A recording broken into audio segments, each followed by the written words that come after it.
ایک انہوں نے پوچھا کہ میری والدہ نے فوت ہوتے وقت، کسی کی والدہ نے فوت ہوتے وقت کلمہ پڑھ لیا، تو دوسرا نے کہا کہ اب تو اللہ تعالیٰ بھی معاذ اللہ اس کو جنت میں جانے سے نہیں روک سکتا کیونکہ کلمہ پڑھ لیا، کیا حکم شرع ہوگا؟ دیکھیں، والدہ نے کلمہ پڑھا، وہ جنت میں جائیں گی نہیں جائیں گی وہ الگ مسئلہ ہے۔ جس نے یہ جملہ کہا کہ اب تو اللہ بھی نہیں روک سکتا، یہ دائرہ اسلام سے خارج ہو گیا، اور اسے تجدید ایمان اور تجدید نکاح کی ضرورت ہے اور کرنی پڑے گی۔ نہیں کریں گے تو پھر یہ اس کا آخرت میں ٹھکانہ بہت برا ہوگا۔ اور اگر آپ سب کے سامنے اعلانیہ کیا اور اس کو کہا کہ آپ تجدید ایمان تجدید نکاح کریں اور نہ مانیں، تو ایسے شخص کا سوشل بیک آؤٹ کرنا ضروری ہوتا ہے کہ اسے اپنے سے دور کر دیں، نہ اس کو شادی غمی میں بلائیں، نہ اس کی شادی غمی میں جائیں جب تک توبہ نہ کر لیں۔ جب اس طرح کے کفریات کو ہم معمولی سمجھ کے نظر انداز کرتے ہیں تو گویا کہ ہم خود اپنے اس پازیٹیو رویے سے کسی کو کفر کے اوپر استقامت دلوا دیتے ہیں، اسے مضبوط کر دیتے ہیں، اللہ اس کے رسول کی اہمیت خود ان کے قلوب سے نکال دیتے ہیں، تو ہم بھی برابر کے جرم میں شریک کہلائیں گے۔ تو لہٰذا یاد رکھیے، جس نے آخر میں کلمہ پڑھ لیا، یہ تو نبی کریم نے فرمایا کہ جس نے پہلا جس کا کلام لا الہ الا اللہ اور آخری کلام لا الہ الا اللہ ہو وہ جنت میں جائے گا۔ تو ان کی والدہ نے کیا پہلا کلام لا الہ الا اللہ پڑھا تھا، یا یہ بس انہوں نے اپنے پاس سے ایک نکال لیا کہ آخری ٹائم میں کلمہ پڑھا تو ضرور جنت میں جائیں گے؟ دوسری بات یہ ہے کہ یہ بھی کوئی کنفرم نہیں ہوتا کہ آدمی پہلے اور بعد میں اگر کلمہ پڑھے گا تو ضرور جنت میں چلا جائے گا۔ اگر اس نے بیچ میں کوئی معاذ اللہ ثم معاذ اللہ کوئی ایسے قصور کیے ہیں جو حقوق العباد سے تعلق رکھتے ہیں اور اللہ تعالیٰ چاہے تو اس پہ گرفت فرمانا چاہے تو بالکل کر سکتا ہے، یہ کوئی اللہ تعالیٰ مجبور محض نہیں ہو گیا۔ جب اس طرح کی احادیث میں کوئی فضیلت بیان ہوتی ہے تو سینکڑوں کنڈیشنز کے ساتھ ہوتی ہیں جو ذکر نہیں کی گئی ہوتی ہیں۔ ہم صرف ظاہری الفاظ کو لے کر اور پھر اس طرح اللہ تعالیٰ کو معمولی سا بنا کر پیش کرنا، جیسے اللہ مجبور ہو گیا، کچھ نہیں کر سکتا، اس نے کلمہ پڑھ لیا، اب تو اللہ تعالیٰ بھی اس کو نہیں روک سکے گا، یعنی یہ اللہ تعالیٰ رحم فرمائے۔ اور میں تمام بہن بھائیوں سے گزارش کرتا ہوں، خدا را اللہ تبارک و تعالیٰ کہ پہلے سیکھیں کہ اللہ تعالیٰ ہے کون، اس کا انٹروڈکشن سیکھیں، اپنے اولاد کو سکھائیں، پھر اس کی معرفت حاصل کریں، اس کی قدرت کاملہ کا یقین حاصل کریں تاکہ وہ اس طرح حقارت کسی کے ذہن میں پیدا نہ ہو۔ آخری اس میں بات میں سوال کے جواب میں عرض کر رہا تھا کہ اس طرح کے جملے اللہ تعالیٰ کے لیے کہ جی اللہ بھی اب اس کو جنت میں جانے سے نہیں روک سکتا، یہ کیوں پیدا ہوتے ہیں؟ اس لیے کہ ہمیں معرفت الہی بہت ہی کم حاصل ہوتی ہے، اور یہ میں بار بار اس لیے معذرت کر لیتا ہوں کہ ہمارے بھائی بہن برا بہت جلدی مان جاتے ہیں۔ ہمارے گھر میں آپ پوچھ لیں، اپنے بڑوں سے بھی پوچھئے گا، امتحاناً نہیں ویسے ہی معلومات حاصل کرنے کے لیے کہ اللہ کسے کہتے ہیں، ایک جامع مانع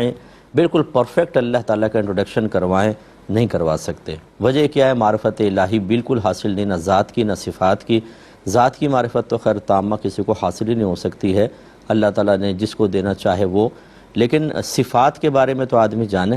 ایسے اللہ تعالیٰ کی عظمت پر غور و تفکر کرنا، اس کی جو قدرت کے دلائل کائنات میں ہیں ان پر غور و تفکر کر کے اس سے اللہ تعالیٰ کی عظمت کا اندازہ کرنا، یا قرآن پڑھنا کہ بارہا اللہ تبارک و تعالیٰ نے کفار کو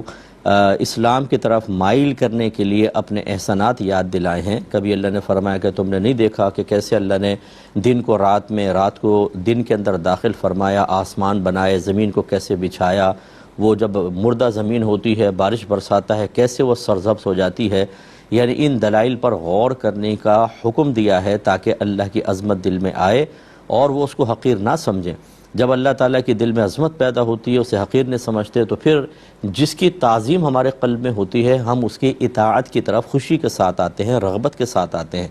اب ہم نے گھر میں اللہ کا ذکر ہی کرنا چھوڑ دیا، بس اللہ میں یاد آتا ہے جب ہمیں کوئی چیز مانگنی پڑ ہوتی ہے، اپنا مطلب حل کرنا ہوتا ہے، مصیبت سے دور ہونا ہوتا ہے تو اللہ بہت اچھا یاد آتا ہے۔ جب خوشی کے اندر ہوتے ہیں، دیگر معاملات میں ہوتے ہیں تو کون اللہ کی معرفت حاصل کرے؟ ہمارے ہاں اکثر جو ہے وہ گھروں کے اندر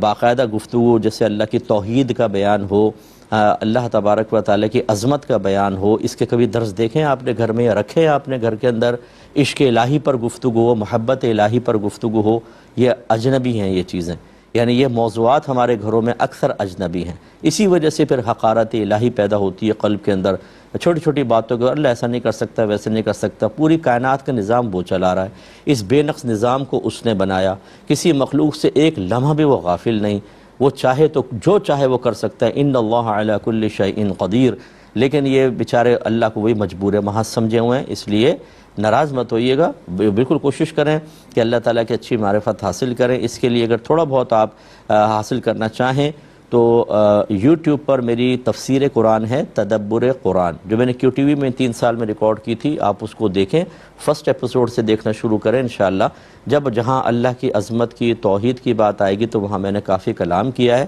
اچھا فائدہ ہوگا۔ ایک یہ کہتے ہیں کہ واش روم میں کپڑے لٹکانا کیسا ہے؟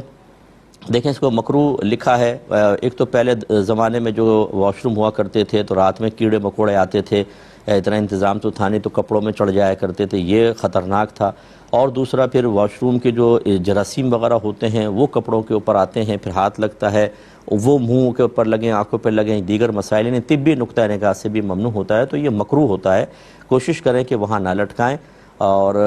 لیکن اگر لٹکائیں گے تو گناہ کی صورت نہیں ہوگی، مکروہ تنزیہی ہوگا، نہ لٹکانا افضل اور اولیٰ ہے۔